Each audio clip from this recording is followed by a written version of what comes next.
Treasury is a major purchaser of services and products. Hundreds of millions of dollars every year are purchased through Treasury.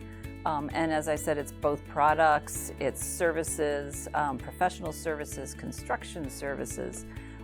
We really are a large purchaser of state goods and opportunities. And we, from day one in Treasury, it has been a real priority to make sure that small, minority, women, and veteran-owned businesses have equal and improved access and to the opportunities that we see in Treasury each and every day. The New Jersey Office of Diversity and Inclusion was established and I was appointed as Chief Diversity Officer to really serve as that role model to ensure that we have diversity and inclusion and equity at the table in our operations in state government. Recognizing that there could be challenges that some companies may have faced over the years to get access to some of the state contracting opportunities, which is why making sure that we could get that disparity study that our Office of Diversity and Inclusion is now spearheading. We wanted to make sure that that disparity study was undertaken so that we could find out, really dive into what the numbers are out there in the state and make sure that there has been a level playing field for businesses and that everybody has access to the incredible opportunities that are out there throughout the state. Having this disparity study will give us some real data for us to then be able to do the work to ensure that we have inclusivity and that we embrace these businesses as part of our supply chain. Diversity is important professionally, it's important personally as well. Why? Because I think as we look at the investment universe, I mean, look, I could sit here and say we're thinking outside the box and we're trying to find greater opportunities. But in reality, and that would be correct and that would be absolutely true, but we want to go beyond that. We don't want to just think outside the box, we want to expand that box. And what I mean by that is that the investment universe that we look at today, that we invest in today, is larger.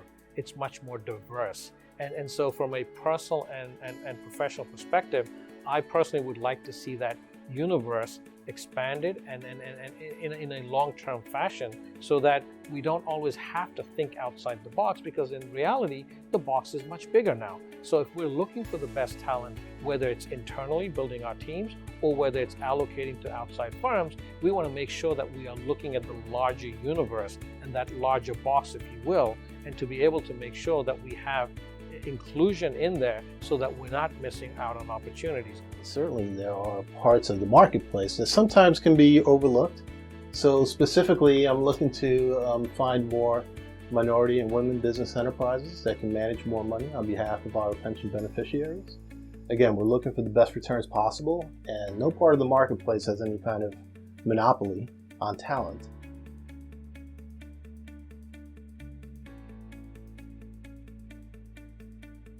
I firmly believe, having been a diverse portfolio manager myself when I managed money for 25 years, that really you can provide better returns when you have a diverse group of people that are making decisions collectively. So we understand that every additional person that you add to your team is incrementally supplementing the skill set and the experiences that you already have at the table. And hopefully that will translate into basically the whole being better than the sum of the parts. For every contract that the Division of Purchase and Property procures for the state, we first examine the Savvy database to ensure there are enough registered contractors and subcontractors that can provide needed services under the appropriate commodity code. If so, the division will advertise the procurement as a set-aside. We also want to ensure that there are contracting opportunities for women, minority, and veteran-owned businesses. To help ensure this, we have partnered with the Office of Diversity and Inclusion. We actually sort of do two separate types of set-asides. We do what we call a prime set-aside, where we'll look at a particular project, and if it's not a huge, $50 million job, and we think it's within the range that a small business could handle, and we know that we have a good number of small businesses that are classified with the trades that we need for that job, we will call it a prime set-aside, which means only small businesses can bid on that job. We also do, for bigger jobs, what we call a subcontractor set-aside or partial, where we allow anyone to bid as a prime contractor, but we encourage the prime contractor to utilize small business subcontractors at least up to 25%, if not more, of the value of the contract. That's when it's valuable for a subcontractor or a small business to be registered as a subcontractor in our system, because the primes are incentivized to use small business subs, and they will look in our system to see who, for example, how many of these plumbers are small businesses, and so they'll contact them all and say, are you interested in this job? And if so, send me your number. And then they can get on, the small business can get on the job and be part of that larger bid by the prime.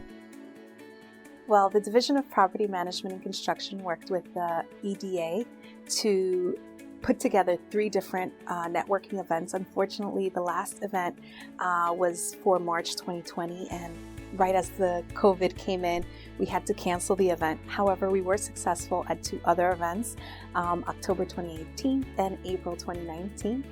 At both of the events, we were able to bring contractors or small business owners to come network directly with the state and the general contractors for the health and taxation building.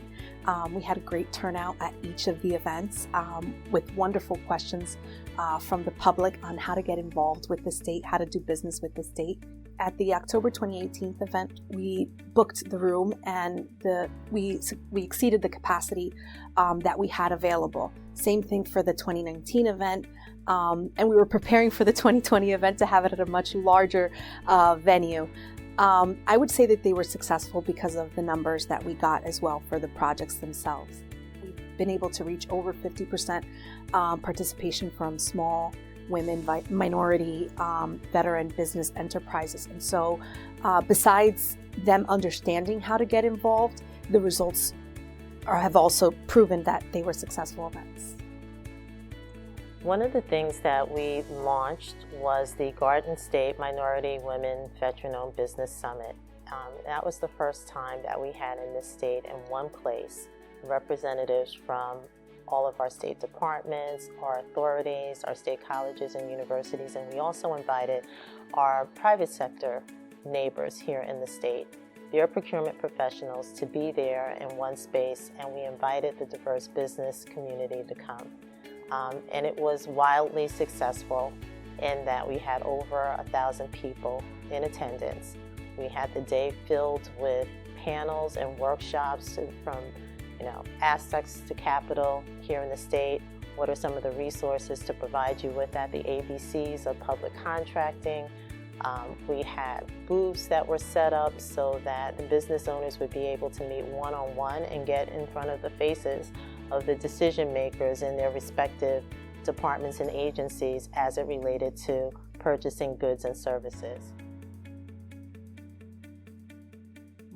Removing the fee for businesses, and it was $100 for business, is just one in sort of a set of changes we've implemented here in Treasury to try and streamline the process, make it less onerous for small, minority, women, and veteran-owned businesses so that they can more easily participate in the contracting that the state provides. So one of those changes was to streamline the registration process so that you can certify, if you qualify for more than one type of business certification, you can do that all through one application.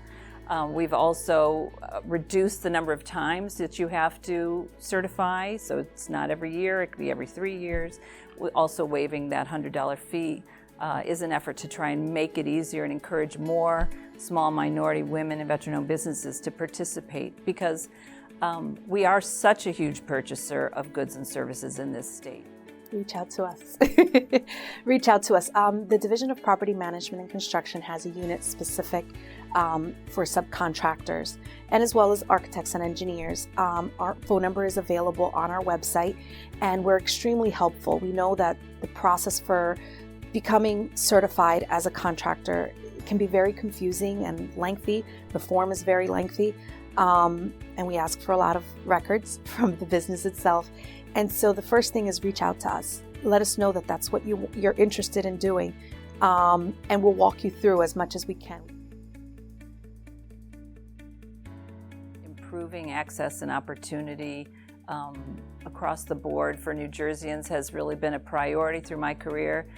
Coming into Treasury and having been given this opportunity by Governor Murphy has really provided the ability to see that put into definitive action, to be able to make sure that we put procedures in place to the extent we are allowed to and able to make sure that everybody does have access to the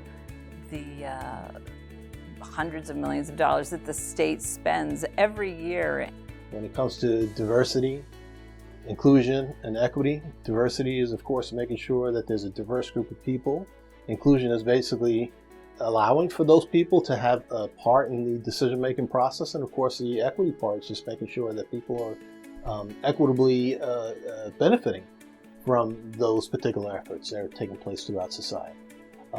So this is something that we all should be doing as a community. As I moved on in my career, particularly in promotional and supervisory positions, that I was that only one, right?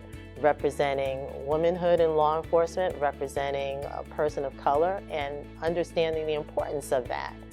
Particularly when you're sitting at the table and you're determining what policies are, you're determining hiring, you're determining the administration of programs, and having an understanding representing those two segments that I mentioned, that how those things may impact them may be different, and being able to give voice to that.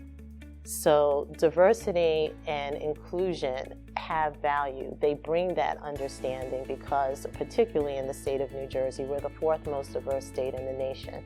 So anything that we do in government, anything that we do that's going to affect our community inherently affects diversity. And it's the inclusivity piece of it that's important, and why I'm really committed to it. Because as I indicated, inclusion is intentional. It's not organic. Diversity is. For many of the stakeholders internally within state government that I interface with day in and day out, that I know are committed to this work. I just want to make sure that the public and the business community knows that we're here for you, we're committed to this, and we're looking forward to the outcome of this study so that we can continue to move forward and to build out and to be a best-in-class model for the nation.